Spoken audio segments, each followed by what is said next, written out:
في رحلة هي الأنفع في دروب الحياة. رحلة وسام القرآن لم تنتهي حتى نطوف بوسام القرآن في كل أرجاء العالم بإذن الله عز وجل. فيها الفوز والسعادة والنجاة. لا يغلبك الشيطان، وجاهد بالتوكل على الله سبحانه وتعالى وبالصحبة الصالحة. ولكن جعلناه نورا نهدي به من نشاء. وفيها أعلى وسام فوق الجباه.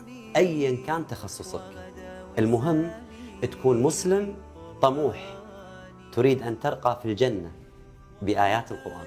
لما علمت الأولاد القرآن كنت أعب الله يا أخي الحبيب أن أحتسب الأجر في الذهاب والإياب. وسام القرآن الجزء الثاني. فابدأ من الآن وتابع برنامج وسام القرآن، واجعله الخطوة الأولى في بدايتك لحفظ كتاب الله سبحانه وتعالى مع الشيخ فهد الكندري. هدفنا من برنامج وسام القرآن أن نفتح لك باب الترقي والتكريم الأخروي. الرسالة في رمضان، ورتل القرآن.